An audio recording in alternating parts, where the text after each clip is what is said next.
उन्होंने कहा है जो वो बहुत अहम है। रूस यूक्रेन वॉर से मिले कई सबक, हमें हर वक्त युद्ध के लिए तैयार रहना है, दूसरे देशों पर निर्भरता खत्म करने की जरूरत है, यह कहा है आर्मी चीफ ने।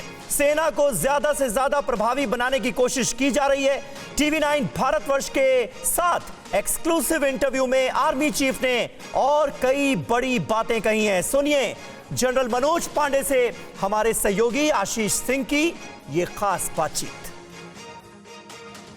डिफेंस एक्सपो 2022 की शुरुआत हो गई है और काफ़ी बड़ी तादाद में भारतीय कंपनियां यहां पर हैं और एंड यूज़र जिसे कहते हैं Indian army, navy, air force, coast guard और बाकी जो वर्टिकल्स हैं जो इस्तेमाल करते हैं हथियारों का, उनका किस तरह से नज़रिया है ये जानना और समझना बहुत ज़रूरी है।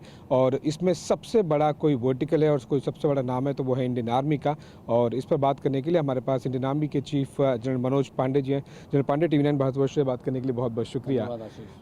डिफेंस एक्सपो 2022 हमें काफ़ी कुछ दिख रहा है, नंबर्स काफ़ी ज़्यादा बड़े हैं, चाहे बिजनेस की बात करें या नंबर ऑफ़ कंपनीज़ की बात करें, इंडियन कंपनीज़ का पार्टिसिपेशन में। पर मैं ये जानना चाहूँगा कि एंड यूज़र तो इंडियन आर्मी, नेवी, एयरफोर्स ही हैं, इंडियन आर्मी किस तरह से मदद कर रही है इंडियन कंपनीज़ को, या फिर जो कुछ जेवीज़ भी हो सकती हैं इंडियन कंपनी और फॉरेन OEMs के बीच में, उनको, ताकि मेक इन इंडिया बढ़े, इंडियन आर्मी किस तरह से उनको मदद कर रही है sir?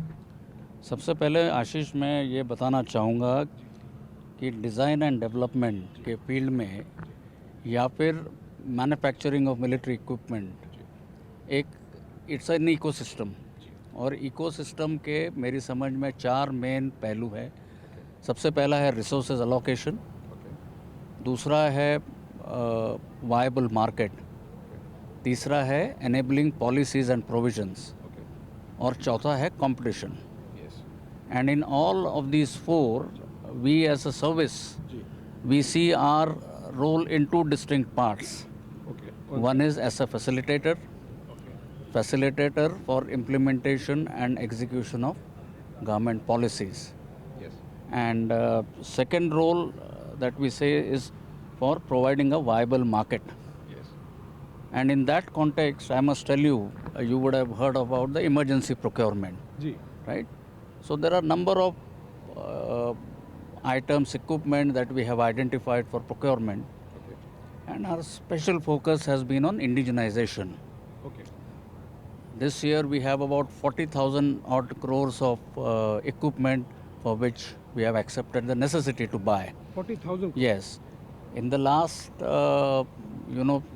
3 years, there has been a 300% increase in indigenization contracts that we have given.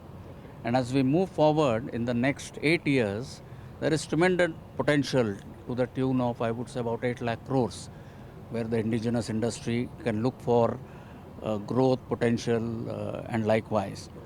So in terms of providing a viable market, I think it's a good opportunity.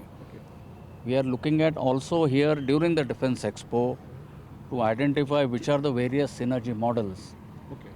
How do you collaborate with the industry, identify areas which we need to do more, so that together we partner with each other with the aim of making our Indian Army more capable, more modern, more agile to meet challenges of the future. ये चीज़ें दोनों industry को भी और army को भी help करेंगे और अल्टीमेटली ये देश के लिए हेल्पफुल है। जो चीज़ आपने कही सर, उससे एक फॉलोअप क्वेश्चन पूछना चाहता था मैं कि जो इमरजेंसी प्रोक्योरमेंट वाली बात आपने कही, उसमें सर्विसेज को पावर दिए गए हैं, लेकिन उसमें अधिकतर मेक इन इंडिया के तहत ही इमरजेंसी प्रोक्योरमेंट करना है, क्योंकि हम कई बार हमने पिछले कुछ महीनों सालों में देखा है कि ऐसे सिचुएशन बहुत बार आई है, LOC हो, LAC हो, चाहे बालाकोट हो, सर्जिकल स्ट्राइक हो या फिर गलवान हो, तो इमरजेंसी प्रोक्योरमेंट की ज़रूरत महसूस हुई। आगे भी इस तरह के सिचुएशंस हो सकता है आए, लेकिन केवल मेक इन इंडिया के तहत अगर वो इमरजेंसी प्रोक्योरमेंट पावर दिया जाए, ये इंडियन कंपनीज़ को, मेक इन इंडिया को, ये किस तरह से मदद करता है? मैं ये कहना चाहूँगा कि इंडिजनाइजेशन या आत्मनिर्भर होना और modernisation, I think there are 2 aspects which are complementary, right? So our mantra as we move forward is to indigenize, to modernize. And there is great potential in our country in terms of the new startup ecosystem. You have young brilliant students who are coming up with new ideas, new innovations. We are collaborating with technical institutes, academia, such as the IITs, to find answers to our requirements. Right? So we must look at this as an opportunity because there are tremendous advantages if we go indigenous. Just to count 2 or 3 of them, where industry is better able to understand what our operational requirements are. Second, the new technologies we are easily able to leverage. And third, the sustenance of these technologies, this equipment which is produced indigenously, is going to be that much easier. So I think it's a win-win situation, right? So there is the framework available, there are policy provisions. We now need to make it happen and make it a reality. And I think there is great potential, and I must say that the Indian industry has stepped up to the challenge, and so are we prepared to collaborate with them to make our army a more effective organization. Yes. So one quick last question. I know you are short of time. World is witnessing Russia-Ukraine war. What are the lessons that Indian Army has learned? क्योंकि इसका impact पूरे विश्व पर हो रहा है और हम भी कई बार कॉन्फ्लिक्ट्स हमने देखे हैं पाकिस्तान और चाइना के साथ में पिछले कुछ सालों में.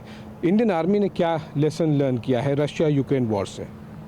So there have been some very profound lessons, and the foremost of them has been the relevance of hard power.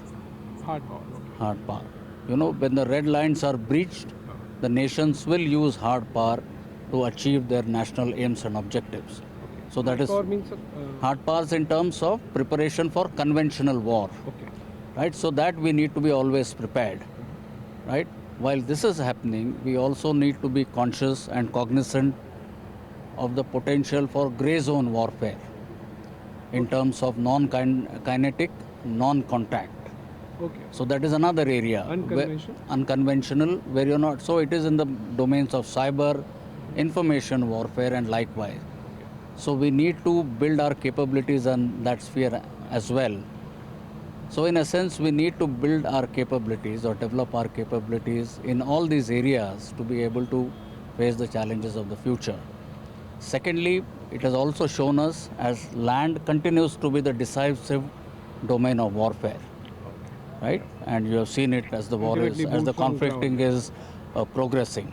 Third is the effect that it has had on global supply chains and disruptions has told us clearly that we need to develop our indigenous, self-reliant, self-dependent systems. So our dependence on outside agencies or those outside India is minimized or becomes zero.